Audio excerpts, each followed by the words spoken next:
Every business wants good customer reviews. Every customer wants a good experience. So what happens when both sides click? Or in some cases, when they don't?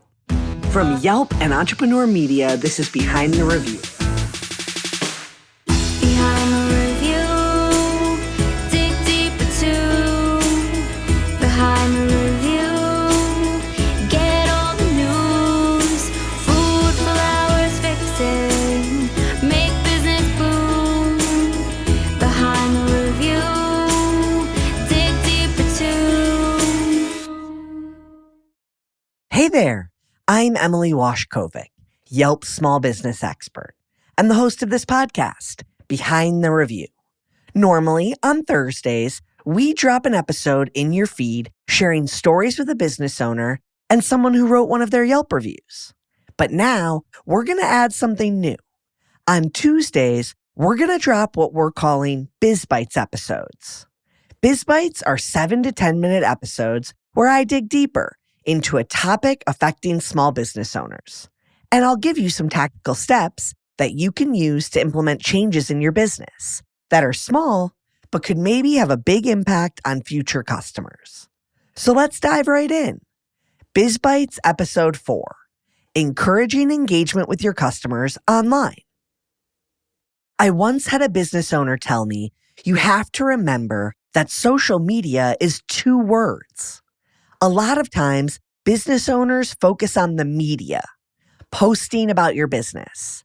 But what they forget is the social, engaging with people on the platform who are talking about your business.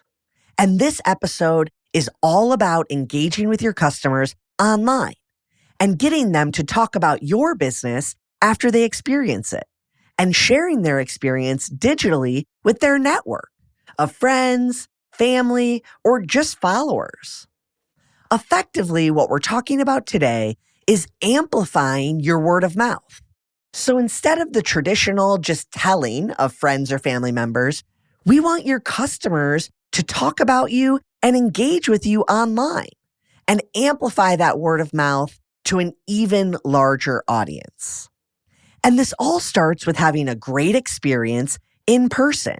So whether you have people to your brick and mortar business, or you go out and serve your customer in person at their home or somewhere else, you have to make that moment memorable and worth sharing for the customer. And sometimes that's just about a great tasting menu item, but sometimes it's about great customer service.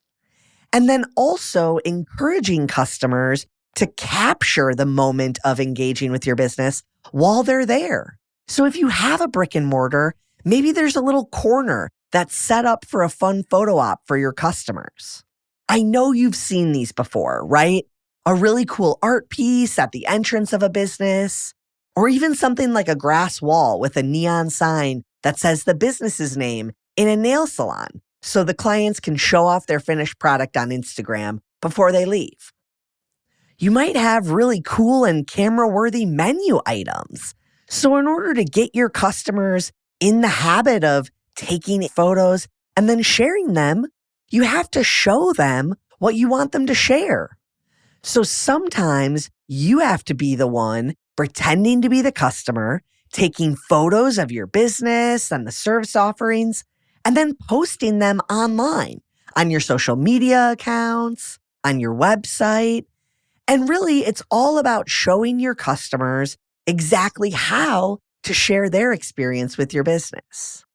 There's a restaurant group in Chicago called Dynamic Restaurant Group, and they have tons of different restaurant concepts, but one of them is a place called the Bombo Bar, and it's a dessert-only business. It's got out-of-this-world sundaes and these crazy waffle cones that you can fill with different flavors.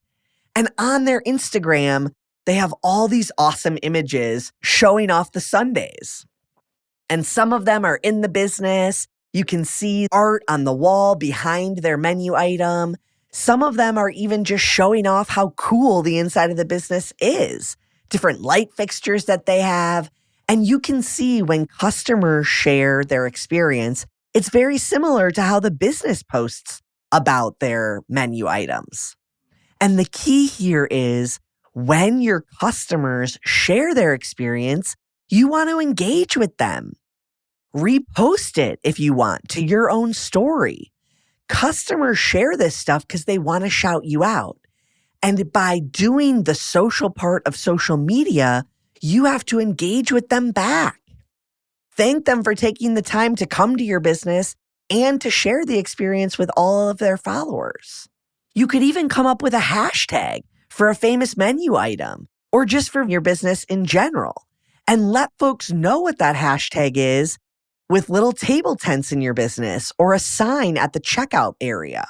You want to make sure that if you want customers to share your business online, you give them an opportunity to capture and document it. And then make it easy on them to share and encourage them for doing that. So they want to share about your business more. You also want to make sure that you capture customer information any chance you get. You don't own your audience on social media. And let's say for whatever reason, if any of those social platforms go away, you don't have a way to connect with your customer. So you want to make sure that you request their email address or their phone number in any format possible. Maybe you have a form on your website that people can sign up to be on your newsletter. Maybe you even post on social media every once in a while for people to add their contact info to your database. And maybe you get them to do that because you tell them there are specials and offers that only your members will get communication about. And I know a lot of business owners worry about spamming their customers or bothering them. But remember, you're not trying to send daily or even weekly messages.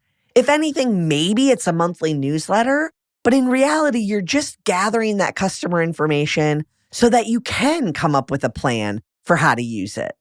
And if your customers give you their information, they want to hear from you. You also want to make sure that you stay engaged with those customers long after they visited your business. So reposting when a customer writes a review for your business, or even just resharing photos and posts that they publish is a great way to keep that engagement going. Lastly, I have to point out that you don't want to explicitly ask for Yelp reviews. It goes against our terms of service and content guidelines. But that's why encouraging engagement digitally is the best thing to do. It allows you to get the customer to think about sharing their experience. And if they're naturally someone that writes reviews, that's great. When you follow up with customers, you can always tell them that you'd love to get feedback on their experience, and then link to all of the places that you have a digital presence. But make sure that when you do have that engagement with customers, it's not just one way. You thank them for sharing their experience and continue to show them ways that they can promote your business and share more so that you can get customers and connections with their network. Remember, all of this starts with creating memorable experiences in person and then encouraging your customers to share that online and engage with them when they do. So go out there today and think of ways that you can show customers how you want to hear about their experience and get them used to capturing their favorite parts of engaging with your business and then publishing that online in a place where you can all share with your audiences and drive more customers to your business. And that concludes our episode. I hope you enjoyed it and were able to take a thing or two away to implement in your own life. Whether it's a new idea that you can bring back to your business or a fresh perspective on how to be a positive influence as a consumer, we share these stories to inspire and create more meaningful connections in your local community.